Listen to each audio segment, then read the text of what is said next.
ابراہیم اور آل ابراہیم پہ نعمت نازل فرمائے، اسی طرح محمد و آل محمد علیہ السلام پہ نعمت عطا فرما۔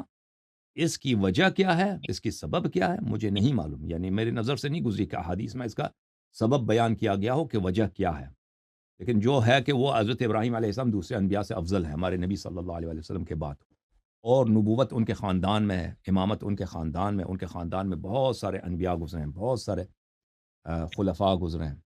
اس کی وجہ کیا ہے مجھے نہیں معلوم، ٹھیک ہے نا؟ ٹھیک ہے۔ اچھا سر، دوسرا سوال یہ ہے کہ ہم سنتے آئے ہیں نا علماء سے کہ شیطان مطلب مغرور ہونے سے پہلے اللہ تعالیٰ کا ایک بڑا محبوب فرشتہ تھا، لیکن جب اللہ تعالیٰ نے اس کو کہا کہ آدم علیہ السلام کو سجدہ کرو، اس کے مغرور ہو گیا تھا، مطلب متکبر ہو گیا تھا۔ تو سر یہ کیا چیز تھی کہ اتنی سالوں کی اس کی عبادت اور وہ ایک وقت میں ضائع ہو گئی، وہ اللہ تعالیٰ کے مقابل کھڑا ہو گیا صرف ایک سجدے کی وجہ سے؟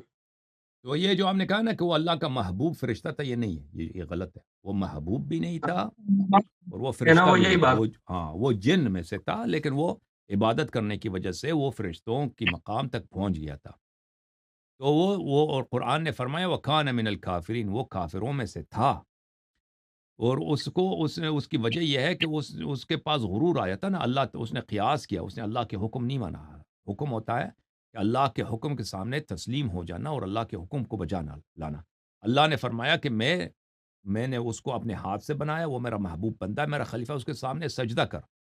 اس نے کہا کہ میں تو اس سے بہتر ہوں، اس کے اندر جو انانیت ہے، اس کے اندر جو تکبر ہے، اس نے اپنے آپ کو اللہ کے مقابلے میں اللہ کے حکم کے سامنے تسلیم نہیں ہوا، اور اللہ کے ولی کے سامنے اور اللہ کے خلیفہ کے سامنے اس کے سامنے اس نے سر نہیں جھکایا، ٹھیک ہے نا؟ تو اس وجہ سے وہ کہتا ہے کہ اب میں ویسے سجدہ کروں گا تیرا، لیکن اس کے سامنے سجدہ نہیں کروں گا کیونکہ میں اس سے بہتر ہوں۔ تو اللہ تعالیٰ نے پھر اس کو مردود فرمایا، اس کو لعنت کی وہاں سے نکال دیا اور فرمایا یہ شروع سے کافرین میں سے تھا، یعنی پتہ چلا کہ اس کی عبادت، ساری عبادت شروع سے صاف نیت کے ساتھ نہیں تھا، پاک نیت کے ساتھ نہیں تھا، یہ اللہ تعالیٰ کے ساتھ اپنے ہی مقام بڑھانے کے لیے یہ عبادت کر رہا تھا، تو اس سے یہ پتہ چلا۔ تو یہ ہے شیطان کی کہانی۔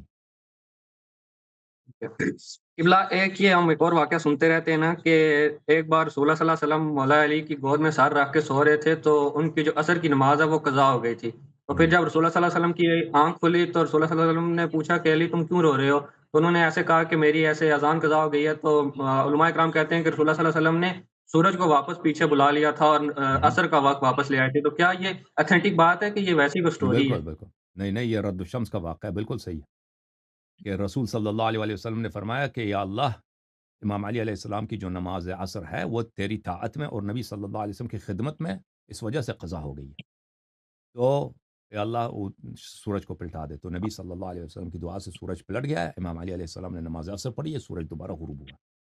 یہ رد الشمس کا واقعہ ہے، جی بالکل صحیح ہے۔ ٹھیک ہے۔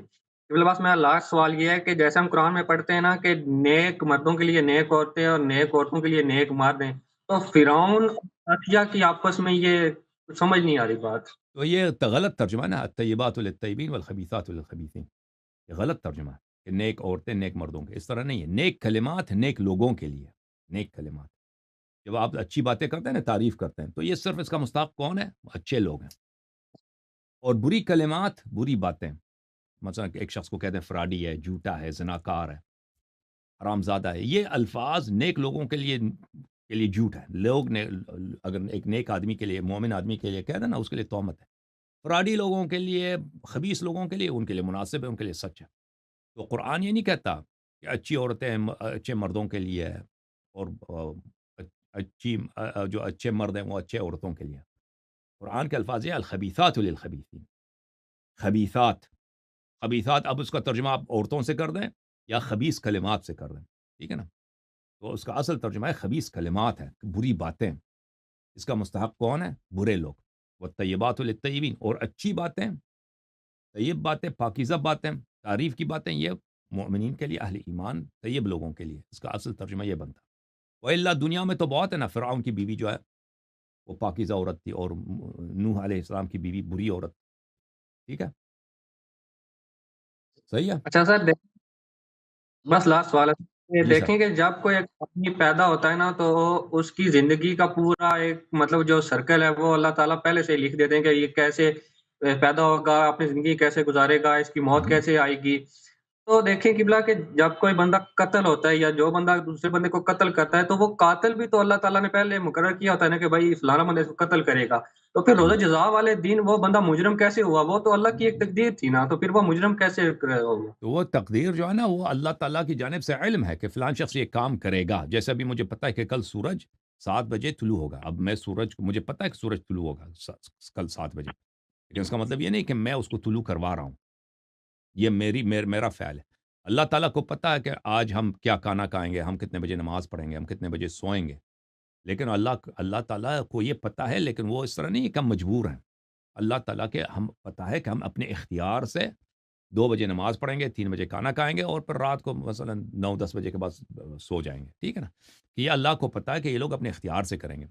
تو جو بھی شخص قتل کرتا ہے اللہ کو پتا ہوتا ہے کہ یہ قتل کرے گا، لیکن یہ بھی ہے کہ اللہ تعالیٰ کو یہ پتا ہے کہ وہ اپنے اختیار سے، اپنے چوائس سے، جیسے آپ اپنے بیٹے کو جانتے ہو نا، آپ کو پتا ہے کہ آپ کا بیٹا آج کیا کام کرے گا، آج ورزش کرے گا، آج مثلاً وہ گیم کھیلے گا، آج اپنے دوستوں کے ساتھ بیٹھ کے کہیں گپ شپ لگائے گا، تو یہ آپ کو پتا ہے، لیکن اس کا مطلب یہ نہیں کہ آپ نے اس کو مجبور کیا ہوا ہے، کیونکہ آپ کو اس کا پروگرام کا اچھی طرح سے علم ہے، ہمارا علم ناقص ہے، ہم زیادہ پیش گوئی نہیں کر سکتے نا، ہمارے بعض چیزوں کو ہم پریڈکٹ کر سکتے ہیں دوسرے کے بیہیویئر کے کے رابطے سے، لیکن کیونکہ ہمارا علم ناقص ہے تو بہت دفعہ ہماری پریڈکشنز غلط ثابت ہوتی ہیں، لیکن اللہ تعالیٰ کا علم کامل ہے، وہ اس کو بخوبی پتہ ہے کہ حسن اللہ یاری آج کتنے بجے کھانا کھائے گا، کتنے بجے نماز پڑھے گا، کتنے بجے سوئے گا، بخوبی اللہ کو پتہ ہے، لیکن اس کا مطلب یہ نہیں کہ میں مجبور ہوں، اللہ کو یہ جو علم ہے یعنی میں جو اپنے چوائس سے کتنے بجے کھانا کھاؤں گا، میں کتنے بجے سوؤں گا، میں کتنے بجے اٹھوں گا،